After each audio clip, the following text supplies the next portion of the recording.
Hello दोस्तों, good morning. स्वागत है एक बार फिर से आप सभी का एमजेटी एजुकेशन में। दोस्तों सबसे पहले तो आपको एमजेटी एजुकेशन परिवार की तरफ से wish you many many happy new year. इस साल आप लोग नई ऊंचाइयों को छुए एंड आई विश आप सभी लोग अपने अपने टारगेट को इसी साल अचीव करें। आप सभी लोग के पास अगले साल एंड होते होते दोस्तों एक नौकरी हो, एक जॉब हो, कम से कम गवर्नमेंट जॉब हो। तो आप सभी लोगों को बहुत बहुत शुभकामनाएं नए वर्ष की। नया साल आप सभी को मंगलमय हो। आज की वीडियो में हम लोग 1 जनवरी 2022 के करंट अफेयर के वीडियो को देखेंगे, क्वेश्चंस को देखेंगे, टॉप इंपॉर्टेंट करंट अफेयर को समझेंगे। आगे बढ़ने से पहले आपको बताना चाहूँगा दोस्तों, अभी डिस्काउंट चल रहा है, ऑफर चल रहा है, न्यू ईयर ऑफर चल रहा है एमजेटी ऐप पर। तो सभी ई बुक्स और कोर्सेज पर भारी छूट है, आप जाकर के इसका फायदा उठा सकते हैं। कूपन कोड आपको यूज करना है न्यू ईयर। आपको कैपिटल लेटर में न्यू ईयर लिखना है विदाउट स्पेस और आपको मिलेगा डिस्काउंट। इस डिस्काउंट का फायदा उठा सकते हैं एमजेटी ऐप पर। आप सभी लोगों का इंतजार खत्म हो चुका है। उत्तर प्रदेश लेखपाल बैच आ चुका है। कई एग्जाम्स में तो सफलता दिलाने के बाद अब लेखपाल की बारी आई हुई है। लेखपाल में आप सफलता प्राप्त कर सकते हो। इसमें चैप्टर वाइज क्लासेस रहेंगी। करंट अफेयर की ई बुक बिल्कुल फ्री दी जाएगी। यूपी जीके की भी स्पेशल क्लासेस चलाई जाएंगी, ठीक है, और हर एक सब्जेक्ट की क्लासेस चलाई जाएंगी। इसके अलावा जो सबसे खास चीज़ है वो है डाउट सेशन। आप लोग के लिए डाउट सेशन भी रखा गया है। वीक में एक बार फ़ोन से बात करके आप अपने डाउट्स भी क्लियर कर सकते हो। कंप्लीट कराया जाएगा कोर्स। एग्जाम के पहले पहले प्रीवियस ईयर के प्रैक्टिस सेट कराए जाएंगे। हर वीडियो की, हर चैप्टर की वीडियो के साथ साथ डिटेल पीडीएफ और उसका मॉक टेस्ट भी होगा।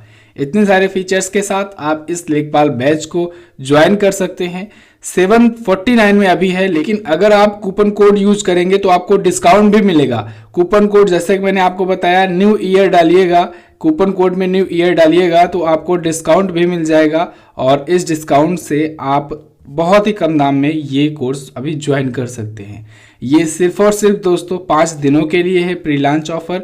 तो आप जाइए, देखिए न्यू ईयर डालने पर कितना डिस्काउंट आपको मिल रहा है। चलिए बात करते हैं लास्ट डे के क्वेश्चंस की। लास्ट डे का मेरा पहला क्वेश्चन था आपसे, प्रमोद भगत ने टोक्यो पैरालंपिक 2020 में कौन सा मेडल जीता? तो प्रमोद भगत दोस्तों बैडमिंटन के खिलाड़ी हैं, पैरालंपियंस हैं और इन्होंने गोल्ड मेडल जीता था। हाल ही में यूको बैंक के नए एमडी और सीईओ कौन बनाए गए? तो यूको बैंक के दोस्तों सोमा शंकर प्रसाद बनाए गए। अतुल कुमार गोयल बनाए गए पीएनबी के एमडी और सीईओ। क्लियर बिल्कुल। चलिए बात करते हैं अब आज के दिन के पहले क्वेश्चन की। पहला क्वेश्चन, हाल ही में कौन सा राज्य श्यामा प्रसाद मुखर्जी रूरल मिशन में शीर्ष पर है? तो दोस्तों Shyama Prasad Mukherjee rural mission index में तेलंगाना जो है ये टॉप पर है। अभी एक रैंकिंग आई है श्यामा प्रसाद मुखर्जी रूरल मिशन के तहत जारी की गई है। इसमें टॉप पर तेलंगाना है, सेकंड पर है तमिलनाडु और थर्ड पर है गुजरात। टोटल 34 राज्यों को इसमें शामिल किया गया है। 34 राज्य, अभी आप बोलोगे कि ये 34 कैसे हो गया? तो देखिए इसमें 28 राज्य हैं, बाकी यूनियन टेरिटरीज हैं, ठीक है, उसको शामिल किया गया है इसमें, ठीक है, श्यामा प्रसाद मुखर्जी रूरल मिशन में। इसमें क्लस्टर की रैंकिंग भी जारी की गई है। 295 समूह ग्रुप्स जो हैं उसको शामिल किए गए हैं और पहले स्थान पर संगा रेड्डी के रायकल क्लस्टर को स्थान मिला है। अब ये क्लस्टर क्या होता है? तो जैसे आप सुनते हो दोस्तों, जो स्वयं सहायता समूह हुआ नहीं करता था, गाँव में बनाया जाता है, एक एक ग्रुप्स बनाए जाते हैं। तो स्वयं सहायता समूह के तहत तो महिलाओं वाले ग्रुप्स बनाए जाते हैं, ऐसे यहाँ पर भी है। छोटे छोटे ग्रुप्स बनाए जाते हैं गाँव में और फिर उन ग्रुप्स को बैंकों वगैरह के लिए, बैंकों से लोन मिलता है और बहुत ही किफ़ायती दरों में लोन मिलता है। कभी कभी तो इंटरेस्ट फ्री भी लोन मिलता है। और ऐसे में होता क्या है कि वो कम्युनिटी, वो समुदाय या वो ग्रुप्स जो हैं वो अपने अपने अर्थव्यवस्था को सुचारू रूप से चला पाते हैं, ठीक है। तो इन्हीं सबको लेकर के एक रूरल मिशन के तहत एक रैंकिंग, एक सर्वे जारी किया गया जिसमें तेलंगाना जो है ये टॉप पर रहा सबसे ज़्यादा रूरल क्लस्टर मिशन में। क्लियर है। अब तेलंगाना आया है, तेलंगाना के बारे में जानेंगे। यहाँ पर देखेंगे आप, ये रहा तेलंगाना इंडिया के मैप में। आंध्र प्रदेश से ये अलग हुआ था। कब अलग हुआ था? 2 जून 2014 को अलग हुआ था। ये जब अलग हुआ था तब तो बना था 29वां राज्य, लेकिन अब चूंकि जम्मू कश्मीर और लद्दाख दोस्तों यूनियन टेरिटरी बन गए, इस वजह से भारत में टोटल राज्यों की संख्या कितनी है? 28 है, ठीक है। इसके अलावा देखिए तेलंगाना अपना बॉर्डर किससे किससे शेयर करता है? ये अपना बॉर्डर आंध्र प्रदेश से, छत्तीसगढ़ से और महाराष्ट्र से और कर्नाटका से शेयर करता है तेलंगाना। तेलंगाना की राजधानी हैदराबाद होती है। हैदराबाद से ही है दोस्तों पीवी सिंधु। हैदराबाद से ही मैंने आपको बहुत सारी चीज़ याद करवाई थी, जैसे भारत का पहला डॉग पार्क स्थापित किया गया हिंदुस्तान में। अभी यहाँ पर जो हैदराबाद क्रिकेट एसोसिएशन है, इसने दुनिया का सबसे बड़ा बैट लॉन्च किया है, ठीक है, हैदराबाद ने ही। चलिए, के चंद्रशेखर राव टीआरएस पार्टी से यहाँ के सीएम हैं। यही यहाँ के पहले सीएम हैं, यही यहाँ के वर्तमान सीएम हैं। 2014 में जब से इसका गठन हुआ है तब से सीएम यही हैं। तमिलिसाई सौंदरराजन यहाँ की गवर्नर है। क्लियर है। यहाँ पर अगर बात करें दोस्तों झीलों की, तो हुसैन सागर है, निज़ाम सागर है, भद्रकाली है, ठीक है। निज़ाम आपको पता होगा ना, निज़ाम ही तो राजा थे हैदराबाद के, जब हैदराबाद जो है वो विलय नहीं कर रहा था भारत से, ठीक है, तो निज़ाम ही तो थे। इसी वजह से निज़ाम सागर आपको याद रहेगा, हुसैन सागर भी आप याद रखिएगा, और चार मीनार और गोलकुंडा तो आप याद ही रखेंगे। अगला देखते हैं, हाल ही में न्यू डेवलपमेंट बैंक का चौथा सदस्य देश कौन बना। एक्चुअली में ये क्वेश्चन कुछ इस प्रकार से होना चाहिए कि चौथा नया सदस्य कौन जुड़ा। न्यू डेवलपमेंट बैंक, तो इसमें चौथा नया सदस्य जुड़ा है दोस्तों मिस्र, इजिप्ट, ठीक है। ये चौथा नया सदस्य जुड़ा है। देखिए, न्यू डेवलपमेंट बैंक एक्चुअली में ये ब्रिक्स का बैंक है। जो ब्रिक्स होता था ना, ब्रिक्स एक ग्रुप आप जानते ही हो, जिसमें ब्राज़ील है, रसिया है, इंडिया है, चाइना है और साउथ अफ्रीका है। तो इसी का बैंक है न्यू डेवलपमेंट बैंक। तो इसमें अभी हाल फिलहाल में 3 देश शामिल हुए थे, अभी एक और देश शामिल हो गया है, यानी चौथा नया देश शामिल हुआ है। ये 3 देश कौन कौन से शामिल हुए थे? 3 देशों में बांग्लादेश, यूएई और उरुग्वे, ये 3 देश शामिल हुए थे, ठीक है। बांग्लादेश, यूएई और उरुग्वे। अभी चौथा देश शामिल हुआ है मिस्र, यानी इजिप्ट जिसे कहते हैं, ठीक है। तो ये जो न्यू डेवलपमेंट बैंक है, ये ब्रिक्स का ही बैंक है और इसमें 4 सदस्य देश नए जुड़े हैं अभी। ये देखिए, ब्रिक्स के लिए काम करता है। इसकी स्थापना 2014 में हुई थी। ब्रिक्स इसका संस्थापक है, हेडक्वार्टर है संघाई चाइना में और अध्यक्ष है इसके मार्कोस प्राडो टायरजो। अब मिस्र आया है, तो मिस्र को देखेंगे हम लोग वर्ल्ड मैप में है कहाँ पर। तो यहाँ पर देखिए अपना प्यारा भारत है। यहाँ से आप आओगे दोस्तों, ये अफ्रीकन कॉन्टिनेंट में, अफ्रीकन कॉन्टिनेंट में एक देश दिख रहा है आपको, इजिप्ट, ठीक है। इजिप्ट ये दिख रहा है ना, यही है मिस्र। देखिए बहुत ही सटीक इसका बॉर्डर लाइन है। ये है इजिप्ट, यानी मिस्र जिसे कहा जाता है हिंदी में, और इंग्लिश में इजिप्ट कहा जाता है। यहाँ की कैपिटल होती है काहिरा। क्या होती है? काहिरा या कोयरा, आप जो पढ़ो, तो ये यहाँ की कैपिटल होती है। यहाँ पर है इसकी कैपिटल कायरो। अगला है, किस राज्य में प्रधानमंत्री नरेंद्र मोदी नामक सड़क का उद्घाटन हुआ? तो दोस्तों अभी हाल ही में सिक्किम में प्रधानमंत्री नरेंद्र मोदी जी के नाम से एक सड़क का उद्घाटन किया गया। सिक्किम में इस सड़क का उद्घाटन किया गया है। सिक्किम में सोमलोग लेक और नाथुला बॉर्डर को जोड़ने वाली रोड का नाम बदल करके प्रधानमंत्री नरेंद्र मोदी जी के नाम पर रखा गया है। इसका उद्घाटन वहाँ के जो गवर्नर है गंगा प्रसाद जी, उन्होंने किया है। ये लंबाई इसकी रोड की 19.51 किलोमीटर की है। इसको बॉर्डर रोड ऑर्गेनाइजेशन के द्वारा बनाया गया है, BRO के द्वारा बनाया गया है। अच्छा, BRO से रिलेटेड मैंने अभी आपको कल की जो शाम का जो करंट अफेयर शो होता है 9 बजे, उसमें एक क्वेश्चन बताया था। उसमें मैंने आपको बताया था कि पहली महिला कमांडिंग ऑफिसर बनी हैं वैशाली हिवासे। कौन? वैशाली हिवासे, BRO की पहली महिला कमांडिंग ऑफिसर। तो ये आपको याद रखना है, इंपॉर्टेंट है। इसके अलावा देखिए, नरेंद्र मोदी जी आए हैं। नरेंद्र मोदी जी के नाम पर यहाँ पर तो सड़क का उद्घाटन किया गया है। इनसे पहले इन्हीं के नाम पर एक स्टेडियम बना है। कहाँ पर स्टेडियम है वो? जैसे मोटेरा स्टेडियम नाम था उसका, अहमदाबाद में था, उसी का नाम अब बदल करके नरेंद्र मोदी स्टेडियम किया गया है। वो दुनिया का सबसे बड़ा क्रिकेट स्टेडियम है। तो 2 नाम आपको याद रखना है, ठीक है। इसके अलावा देखिए यहाँ पर जो ये सोमलोग लेक और नाथुला बॉर्डर को जोड़ने वाली रोड है।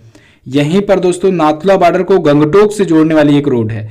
उस रोड का नाम पंडित जवाहरलाल नेहरू जी के नाम पर है, ठीक है। तो दोनों प्रधानमंत्रियों के नाम ये 2 रोड है यहाँ पर। सिक्किम आया है, अब सिक्किम के बारे में जान लेते हैं। सिक्किम आप देखोगे इंडिया के मैप में यहाँ पर है सिक्किम। 16 मई 1975 को इसका गठन हुआ था। ये बना था भारत का 22वां राज्य। अच्छा, जब 22वां राज्य बना था उसके लिए भारतीय संविधान में 36वां संविधान संशोधन किया था। 36वें संविधान संशोधन 1975 के तहत भारत का 22वां राज्य बना था सिक्किम। ये अपना बॉर्डर शेयर करता है पश्चिम बंगाल नाम के भारतीय राज्य से। बाकी इधर भूटान, तिब्बत और नेपाल से अपना बॉर्डर शेयर किया करता है। सिक्किम की राजधानी होती है गंगटोक। सिक्किम से ही रिलेटेड मैंने आपको एक क्वेश्चन बताया था अभी कि इसने केटली मछली को अपनी राजकीय मछली का दर्जा दिया। ठीक है, इसके अलावा सिक्किम अभी चुना गया था फिल्म के लिए सबसे अनुकूल राज्य, फिल्म शूटिंग के लिए सबसे अनुकूल राज्य सिक्किम ही तो चुना गया था। ठीक है, सिक्किम के करंट टाइम पर मुख्यमंत्री हैं प्रेम सिंह तमांग। ये सिक्किम क्रांतिकारी मोर्चा पार्टी से हैं, एसकेएम पार्टी सिक्किम क्रांतिकारी मोर्चा पार्टी से हैं। गंगा प्रसाद जी गवर्नर हैं। चीफ जस्टिस है जितेंद्र कुमार माहेश्वरी। कंचनजंगा राष्ट्रीय उद्यान आपको याद रखना है। कंचनजंगा यहाँ पर पर्वत शिखर है दोस्तों, भारत में सबसे ऊंची चोटी है। इसके अलावा यहाँ पर कंबुल गहो नेशनल पार्क आपको याद रखना है। ठीक है, नाथुला दर्रा और जलेपला दर्रा सिक्किम में ही तो है, बहुत इंपॉर्टेंट है, इसको भी आप याद रखेंगे। अगला क्वेश्चन, किस देश ने हिंदू मंदिरों की देखभाल के लिए पहली संस्था स्थापित की? तो पाकिस्तान ने अभी हाल ही में हिंदू मंदिरों की देखभाल के लिए एक संस्था की स्थापना की है, या कहें दोस्तों एक कमेटी बैठाई है। इस कमेटी का काम क्या होगा? ये कमेटी जो बेसिकली इस संस्था में काम करेगी, उस कमेटी का ये काम होगा कि पाकिस्तान में जो हिंदू मंदिर हैं उनके संरक्षण को कैसे सुनिश्चित किया जा सके। ठीक है, या हिंदुओं पर जो अत्याचार वहां पर होते हैं उनको कैसे रोका जा सके। अब देखना यह है कि ये कमेटी कहाँ तक वर्क करती है, क्योंकि वहाँ पर दोस्तों हिंदुओं पर तो बहुत ज़्यादा, हिंदू जो है माइनॉरिटी है और वहाँ पर बहुत ज़्यादा अटैक होता है। लगभग 75 लाख हिंदू रहते हैं, फिर भी ये सभी 75 लाख एक ही जगह पर तो रहते नहीं हैं, पूरे पाकिस्तान में अलग अलग जगह रहते हैं। तो ऐसे में ये वहाँ पर माइनॉरिटी बनकर रह जाते हैं और वहाँ पर इन पर होता है काफ़ी ज़्यादा अटैक वगैरह होता है, अत्याचार होता है। ठीक है, इनको काफ़ी ज़्यादा टॉर्चर किया जाता है। तो इस हिसाब से एक समिति का गठन किया गया है और इस समिति में देखिए कौन कौन है। इस समिति में दीवान चंद्र चावला, हारून सरबदयाल, मोहन दास, नारंजन कुमार, मेघा अरोड़ा, अमित सरदानी, अशोक कुमार, वर्षी मिलदेवानी, अमरनाथ रंधावा, ये सभी हैं। कृष्णा शर्मा जी को बनाया गया है इस समिति का अध्यक्ष। देखना यह है कि ये समिति कहाँ तक वर्क करती है, कितना वर्क करती है। क्लियर है? चलिए अगला देखते हैं। पाकिस्तान के बारे में थोड़ा सा पहले जान लीजिए। भारत का पड़ोसी देश ये रहा पाकिस्तान। राजधानी इसकी है इस्लामाबाद। इमरान खान प्राइम मिनिस्टर, आरिफ अलवी यहाँ के राष्ट्रपति हैं। पाकिस्तानी रुपया यहाँ की करेंसी है। नेशनल असेंबली यहाँ की संसद का नाम है। कराची यहाँ का सबसे बड़ा नगर है और उर्दू और अंग्रेजी यहाँ की राष्ट्रीय भाषा है। अगला देखते हैं। हिंदी साहित्य में साहित्य अकादमी पुरस्कार 2021 से किसे सम्मानित किया गया? तो अभी हाल ही में हिंदी में साहित्य अकादमी पुरस्कार से सम्मानित किए गए हैं दया प्रकाश सिन्हा जी। दया प्रकाश सिन्हा यहाँ पर आपको इमेज में दिख रहे हैं। इनको हिंदी के लिए साहित्य अकादमी पुरस्कार दिया गया। अभी हाल ही में दोस्तों साहित्य अकादमी पुरस्कार की घोषणा हुई। इसमें 20 भाषाओं में 20 व्यक्तियों को सम्मानित किया गया उनकी 20 किताबों के लिए। ठीक है, तो देखिए 22 भाषाओं को राजकीय मान्यता तो प्राप्त है, 8वीं अनुसूची के अनुसार राष्ट्रीय मान्यता प्राप्त है, लेकिन उसमें से इस बार 20 भाषाओं को दिया गया है सम्मान। ठीक है, इस बार राजस्थानी भाषा में कोई पुरस्कार नहीं दिया जाएगा। इसके अलावा देख लीजिए इसमें कौन कौन से इंपॉर्टेंट है जिसको मैं बता दे रहा हूँ। सभी के सभी 20 तो आपको बता नहीं सकता हूँ। ठीक है, हिंदी में याद कर लीजिएगा, इंग्लिश में याद कर लीजिएगा, बंगाली भी पूछा जाता है, इसको भी लिख दिया हूँ, इसको याद रखिएगा। हिंदी में दया प्रकाश सिन्हा जी को उनके नाटक सम्राट अशोक के लिए दिया गया है। नमिता गोखले की पुस्तक आई थी, ये पुस्तक मैंने कवर की हुई थी, ये उपन्यास थी थिंग्स टू लिव बिहाइंड। मैंने आपको बताया था ये इंपॉर्टेंट है। नमिता गोखले, ये क्वेश्चन पूछा भी गया है एग्जाम में, याद रखिएगा, इनकी पुस्तक है। तो थिंग्स टू लिव बिहाइंड के लिए इनको अंग्रेजी भाषा में मिला साहित्य अकादमी पुरस्कार। ब्रत्स बसु को उनका नाटक है एक मीर जाफर ओ अनन्य नाटक, तो इसके लिए इनको मिला था बंगाली भाषा के लिए। ठीक है, तो इसमें एक ताम्र फलक दी जाती है, जैसे कि आपको यहाँ पर इमेज में दिख रहा है। ठीक है, एक शॉल दिया जाता है और 1 लाख रुपए की राशि दी जाती है। अगला है पंकज शर्मा को किस देश का राजदूत नियुक्त किया गया? तो पंकज शर्मा को दोस्तों मैक्सिको में भारत का नया राजदूत नियुक्त किया गया है। ये आपको इमेज में दिख रहे हैं। पंकज शर्मा IAFS ऑफिसर है 1991 बैच से, तो इनको मैक्सिको में भारत का अगला राजदूत नियुक्त किया गया है। ये मृदुल कुमार जी की जगह पर आएंगे। अच्छा, अभी इससे पहले मैंने आपको बताया था प्रदीप कुमार रावत जी, तो प्रदीप कुमार रावत जी अभी चाइना में भारत के नए राजदूत बनाए गए हैं। वो विक्रम मिश्री जी की जगह पर आए हैं।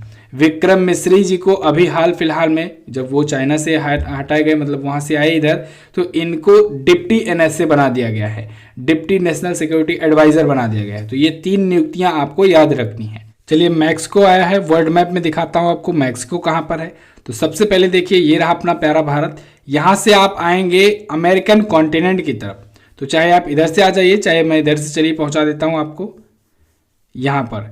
तो यहाँ पर आप देखेंगे अमेरिकन कॉन्टिनेंट पे आप आ गए हैं। ऊपर अमेरिका नॉर्थ अमेरिकन कॉन्टिनेंट है, नीचे दक्षिण अमेरिका या साउथ अमेरिकन कॉन्टिनेंट है। बीच में ही यहाँ पर एक देश है मैक्सिको, ये रहा मैक्सिको। मैक्सिको सिटी यहाँ की कैपिटल है, यहाँ का सबसे बड़ा नगर है कह लीजिए, ठीक है। और यहाँ की यहाँ पर जो लैंग्वेज बोली जाती है ना वो स्पेनिश बोली जाती है। क्या बोली जाती है? स्पेनिश बोली जाती है। यहाँ के प्रेसिडेंट है फेलिप काल्ड्रन। कौन है? फेलिप काल्ड्रन। फेलिप काल्ड्रन ये यहाँ के प्रेसिडेंट हैं। अगला क्वेश्चन देखते हैं। उत्तर प्रदेश के झांसी रेलवे स्टेशन का नाम बदलकर क्या रखा गया? तो उत्तर प्रदेश के झांसी रेलवे स्टेशन का नाम बदलकर वीरांगना लक्ष्मीबाई रेलवे स्टेशन कर दिया गया है। झांसी एक जिला है उत्तर प्रदेश में, ठीक है। जहाँ से मैंने आपको बताया था ओडीओपी योजना के तहत, ओडीओपी यानी वन डिस्ट्रिक्ट वन प्रोडक्ट योजना के तहत वहाँ पर स्ट्रॉबेरी महोत्सव मनाया गया था। याद होगा ना आपको, बहुत बार रिवीजन करवाया है मैंने। तो उसी झांसी रेलवे स्टेशन का नाम बदल दिया गया है। अभी झांसी रेलवे स्टेशन का नाम बदलकर वीरांगना लक्ष्मीबाई रेलवे स्टेशन कर दिया गया है। याद रखिएगा, इंपॉर्टेंट है। झांसी की रानी जी से, झांसी की रानी लक्ष्मीबाई जी के नाम पर ये नाम रखा गया है। उत्तर प्रदेश में बहुत सारे नामों के परिवर्तन हुए हैं। बहुत ही जल्द इस पर भी आपको एक वीडियो मिलेगी, उसमें आपको डिटेल में बताऊंगा। उत्तर प्रदेश से दोस्तों मैं आपको कल स्टैटिक जीके की वीडियो दिया था दोपहर में, आपने अगर नहीं देखा है तो उसको जरूर देखिए। सब्सक्राइब करके बेल आइकन को प्रेस करके रखिए, जिससे जो भी वीडियोज आए उसका नोटिफिकेशन एटलीस्ट आप तक पहुंचता रहे, तभी ना आप जान पाओगे इस पर क्या क्या अपलोड हो रही है वीडियो, ठीक है। तो आप इसे याद रखिएगा। मुगल सराय रेलवे स्टेशन का नाम बदल करके पंडित दीनदयाल उपाध्याय जंक्शन किया गया है। बाकी फैजाबाद जिले का नाम अयोध्या, इलाहाबाद जिले का नाम प्रयागराज किया ही गया है। और भी बहुत सारे नाम परिवर्तन हुए हैं, वीडियो में आपको बताया जाएगा, ठीक है। चलिए, अच्छा, ब्रह्मास करंट अफेयर की ई बुक भी आ चुकी है, जो लोग अभी तक नहीं लिए हैं वो ले सकते हैं। न्यू ईयर ऑफर चल रहा है, न्यू ईयर कूपन कोड आपको यूज करना है, कैपिटल लेटर विदाउट स्पेस। जाइए एप्लीकेशन पर और ई बुक को सिलेक्ट कीजिए, कॉम्बो ई बुक्स में जाइएगा, वहाँ पर ई बुक मिलेगी और यहाँ से आप ले सकते हैं इस कूपन कोड को एंटर करके, या फिर आप व्हाट्सएप के माध्यम से, यूपीआई के माध्यम से भी प्राप्त कर सकते हैं। व्हाट्सएप का नंबर डिस्क्रिप्शन में आपको मिल जाएगा। इसके अलावा जो लोग लेखपाल बैच से जुड़ना चाहते हैं वो लेखपाल बैच से हमारे जुड़ सकते हैं। लेखपाल बैच लॉन्च हो चुका है, 749 इसका प्राइस है, लेकिन अभी चूंकि 5 दिनों के लिए ऑफर चल रहा है तो अब 5 दिनों के लिए इस ऑफर का भी फायदा उठा सकते हैं। तो जिसको इसको ज्वाइन करना है अभी खास मौका है, ज्वाइन कर लीजिए इस बैच को। अगला है 100 टेस्ट विकेट लेने वाले सबसे तेज भारतीय कीपर कौन बने? देखिए ये क्वेश्चन थोड़ा सा इस प्रकार से होना चाहिए कि विकेट के पीछे 100 शिकार करने वाले सबसे तेज भारतीय कीपर कौन बने? तो वो बन गए हैं दोस्तों ऋषभ पंत। विकेट के पीछे सबसे तेज 100 विकेट शिकार करने वाले ये बन गए हैं क्रिकेटर, भारतीय क्रिकेटर। इन्होंने अभी हाल ही में 26 मैचों में ये कारनामा किया है। अपने 26वें मैचों में ही 100 विकेट, 100 टेस्ट शिकार कर लिए हैं पीछे, यानी कि पीछे कैच या स्टंपिंग सबको मिला करके हासिल कर लिए हैं। इससे पहले ये रिकॉर्ड था महेंद्र सिंह धोनी जी के नाम, 36 टेस्ट में उन्होंने 100 शिकार अपने पूरे किए थे। दुनिया में ओवरऑल पूछा जाए तो सबसे तेज रिकॉर्ड है क्विंटन डी कॉक के नाम। ये दोस्तों साउथ अफ्रीका की ही खिलाड़ी है, ठीक है। चलिए अगला देखते हैं। अगला है सेंचुरियन टेस्ट मैच में जीतने वाली पहली एशियाई टीम कौन बनी? तो पहली एशियाई टीम बन गई है दोस्तों भारत। अभी हाल ही में सेंचुरियन में टेस्ट मैच जीती है साउथ अफ्रीका को हरा करके, साउथ अफ्रीका से वहाँ पर चल रहा था, ठीक है। तो टेस्ट सीरीज में जीत हासिल की है भारतीय टीम ने, और सेंचुरियन में अभी तक कोई भी एशिया की टीम जीत नहीं हासिल की थी। तो इसमें इंडिया ने जीत दर्ज की है, साउथ अफ्रीका को 113 रनों से हराया हुआ है। क्लियर। इससे पहले सेंचुरियन में साउथ अफ्रीका को हराने वाली टीमों में इंग्लैंड और ऑस्ट्रेलिया है। बहुत कम ही टीम है जो सेंचुरियन में साउथ अफ्रीका को हरा पाई है अभी तक। क्लियर। अगला देखते हैं। अच्छा, भारत के टेस्ट, यहाँ पर क्रिकेट की बात आ रही है तो याद रखिएगा भारत के कोच चेंज हो गए हैं, नए कोच बन गए हैं राहुल द्रविड़, रवि शास्त्री जी की जगह पर आए हैं। भारतीय वनडे टीम के और T20 टीम के कप्तान चेंज हो गए हैं रोहित शर्मा। अब भारतीय टेस्ट टीम के कप्तान कौन है? विराट कोहली हैं, ठीक है। अब अगला देखते हैं। हाल ही में ARIIA रैंकिंग 2021 में कौन सा IIT शीर्ष पर है? तो दोस्तों अभी हाल ही में ARIIA रैंकिंग में आईआईटी मद्रास जो है ये है टॉप पर। देखिए ARIIA का मतलब क्या होता है, Atal ranking of institutions on innovation achievement. तो इसमें दोस्तों टॉप पर आईआईटी मद्रास है, एक बार फिर से इसने टॉप किया हुआ है। सेकंड पर कौन है, सेकंड पर है दोस्तों आईआईटी बॉम्बे, फिर आईआईटी दिल्ली, फिर आईआईटी कानपुर, फिर आईआईटी रुड़की। अब देखिए आईआईटी मद्रास से रिलेटेड मैंने अभी कल की रात की जो करंट अफेयर्स शो की वीडियो आती है 9 बजे, उसमें मैंने आपको बताया था कि आईआईटी मद्रास ने 3D प्रिंटिंग वाला घर बनाया है, भारत का पहला 3D प्रिंटेड घर बनाया है आईआईटी मद्रास ने। इसके अलावा आईआईटी कानपुर से रिलेटेड मैंने आपको बताया था कि अभी कानपुर में मेट्रो का दोस्तों उद्घाटन हुआ, उसमें भी उद्घाटन यहीं पर जाकर के किया गया था। क्लियर है। अच्छा, इस रैंकिंग में कुछ और भी प्रकार के टाइप की रैंकिंग जारी की गई है, जैसे डीम्ड यूनिवर्सिटीज़ में टॉप पर है Punjab university, engineering government engineering college में टॉप पर पुणे में इंजीनियरिंग कॉलेज है। इसके अलावा प्राइवेट यूनिवर्सिटीज़ की श्रेणी में Kalinga institute of industrial technology Khordha जो है ये टॉप पर है। क्लियर। अगला क्वेश्चन, हाल ही में ईज माई ट्रिप के ब्रांड एम्बेसडर कौन बने? तो ईज माई ट्रिप के ब्रांड एम्बेसडर बन गए हैं दोस्तों विजय राज और वरुण शर्मा। ठीक है, तो ए और बी दोनों ऑप्शन सही होगा। विजय राज यहाँ पर आपको दिख रहे हैं और वरुण शर्मा यहाँ पर दिख रहे हैं। इनको ईज माई ट्रिप का ब्रांड एम्बेसडर बनाया गया है। ईज माई ट्रिप दोस्तों एक ऑनलाइन ट्रेवल कंपनी है। ठीक है, जैसे मेक माई ट्रिप है वैसे ईज माई ट्रिप है। इसकी स्थापना 2008 में की गई थी, नई दिल्ली में हेडक्वार्टर्ड है और निशांत पिट्टी और रिकांत पिट्टी ये दोनों इसके फाउंडर्स हैं। क्लियर बिल्कुल। तो बस दोस्तों ये तो थे आज के दिन के टॉप 11 करंट अफेयर के क्वेश्चंस। आई होप आपको वीडियो पसंद आई होगी। अगर पसंद आई है तो इसे लाइक और शेयर कीजिए। जो भी आपका सुझाव हो आप लोग कमेंट करके बताइए। और न्यू ईयर्स का ऑफर का फायदा उठाना मत भूलना। इसका फ़ायदा आप उठा सकते हो MZT ऐप पर जा करके। MZT ऐप आप गूगल प्ले स्टोर से डाउनलोड कर सकते हो। ये दोनों क्वेश्चंस हैं, इन दोनों क्वेश्चंस के बारे में आपको जो पता हो डिटेल में ज़रूर आंसर करना। मैगडलेना एंडरसन किस देश की पहली महिला प्रधानमंत्री हैं? या श्रमिक मित्र योजना किस केंद्र शासित प्रदेश ने शुरू की है? दोनों क्वेश्चन के बारे में आपको जो पता हो डिटेल में जरूर आंसर करना। मिलते हैं अगले दिन की वीडियो में, तब तक के लिए नमस्कार, जय हिंद, वंदे मातरम।